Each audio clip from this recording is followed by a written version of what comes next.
Baiklah, saudara-saudaraku, warga besar, guru di seluruh Nusantara. Hari ini seperti biasa saya akan unggah beberapa slide-slide yang pernah kami buat untuk saya sajikan kepada saudara-saudaraku semua untuk bisa sebagai iur pikir terhadap kemajuan pendidikan di Indonesia tentunya.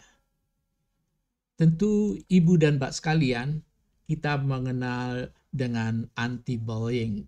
Beberapa saat yang lalu, Menteri Pendidikan Republik Indonesia, Mas Menteri Nadiem Makarim sangat concern untuk anti pendidikan yang memunculkan kekerasan. Jadi pendidikannya juga tidak boleh menghadirkan kekerasan. Bullying tidak selalu datang dari sesama anak, tapi bisa saja guru melakukan bullying. Itulah yang nanti akan saya sajikan kepada ibu dan pak sekalian yang saya hormati. Jadi pendidikan anti kekerasan harus dipahami oleh seluruh warga besar Persatuan Guru Republik Indonesia. Karena guru adalah pengawal suatu pendidikan dengan harkat martabat yang dimiliki untuk menghargai harkat martabat manusia agar dia tidak terjerembab dalam pendidikan yang bernuansa kekerasan. Banyak hubungan dengan buku-buku yang pernah saya acu, suatu misal matinya pendidikan, kemudian membebaskan masyarakat dari belenggu edukasi yang ditulis oleh Ivan Illich, kemudian melahirkan homeschooling, kemudian Neil Postman juga menggambarkan matinya pendidikan merupakan redefinisi dari nilai-nilai sekolah yang cenderung memberikan suatu pengajaran dengan pemaksaan-pemaksaan.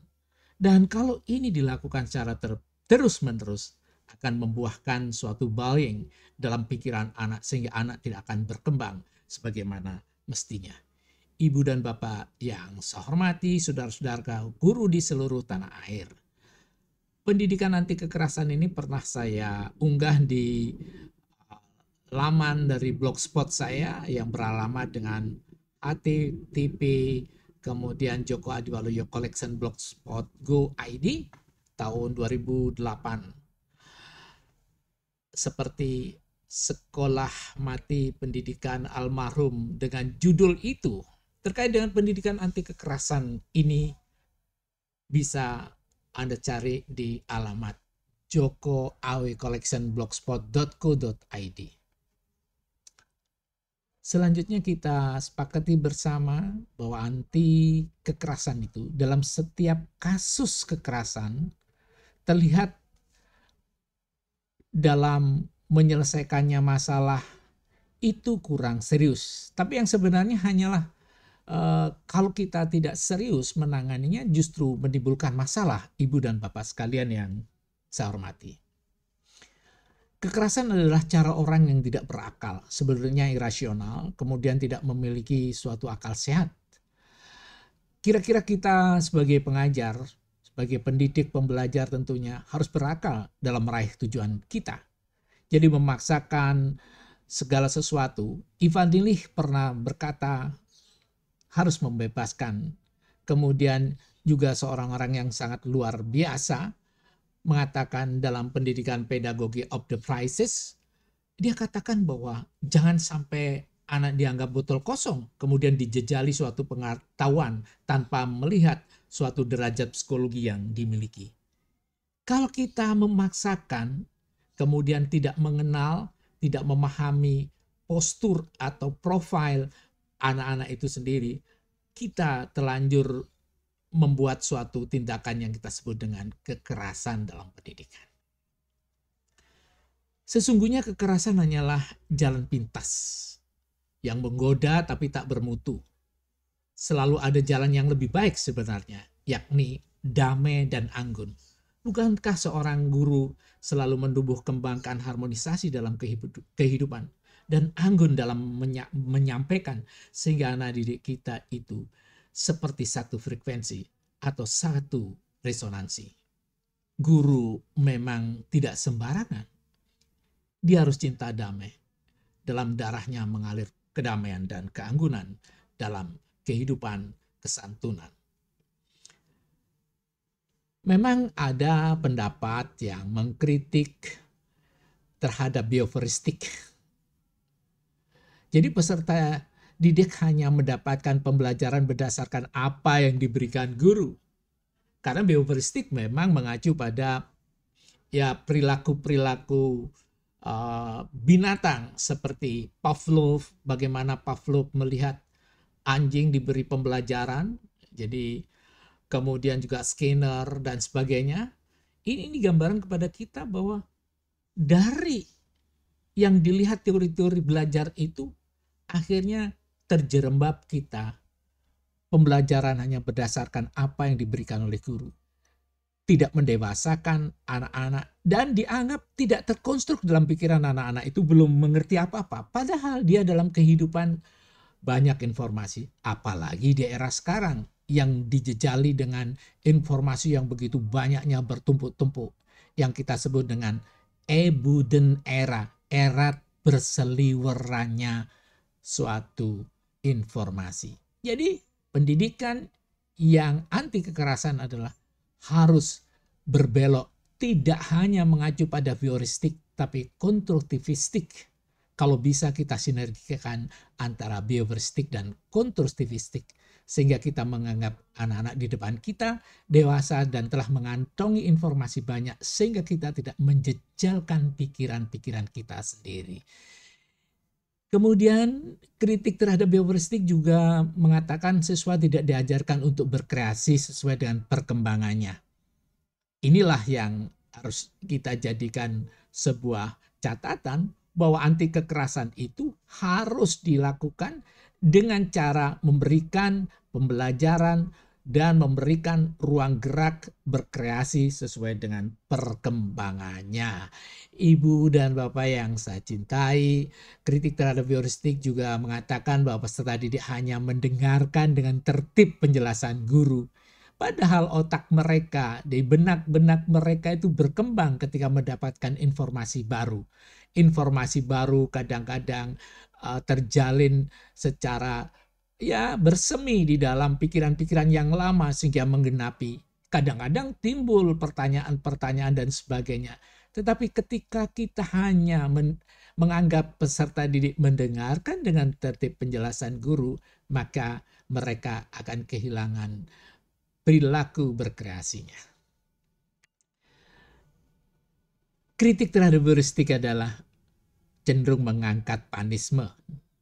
Jadi punishment lebih depan dibanding suatu rewarding apalagi reinforcement. Penggunaan hukuman biasanya sebagai salah satu cara untuk mendisiplinkan. Nah, hukuman ini apabila tidak terkontrol berarti pendidikan sudah terjerumus dalam kekerasan. Ibu dan Bapak sekalian, warga besar, guru, Persatuan Guru Republik Indonesia dimanapun berada. Pendidikan anti kekerasan terus melihat dengan kacamata bioristik. Dan kalau bisa, harus bisa dikritisi. Jangan sampai kita hanya berkutat pada kekerasan saja. Peserta didik tidak bebas berkreasi dan berimajinasi. Itu sebuah kekerasan yang sangat luar biasa.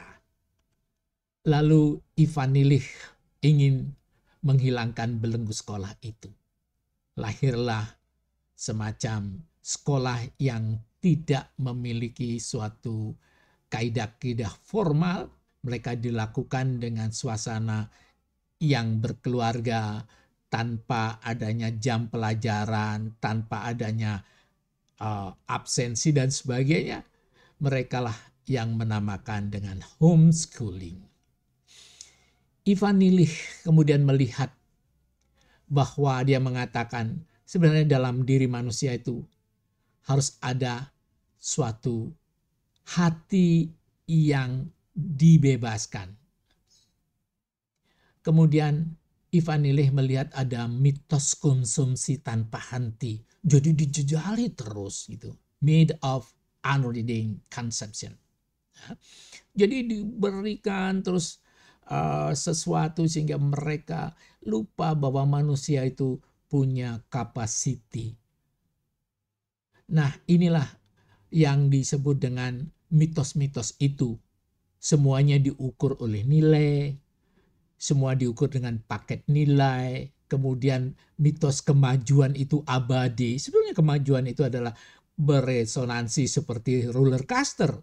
Kadang-kadang bagus, bioritmiknya bagus, kadang-kadang jelek. Ketika bioritmik sedang jelek dengan penuh permasalahan stresor dan sebagainya.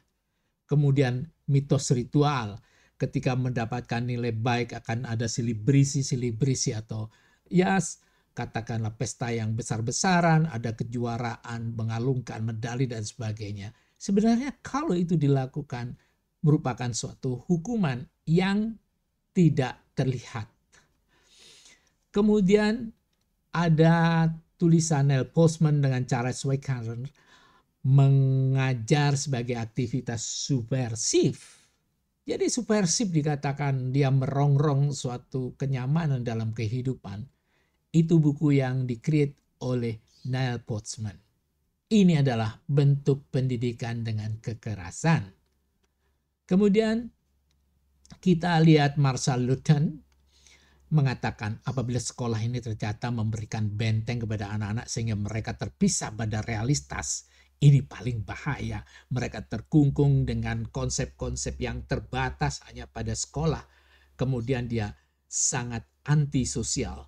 Ini adalah suatu keterlaluan sehingga pendidikan yang semacam ini disebut dengan pendidikan yang penuh dengan kekerasan.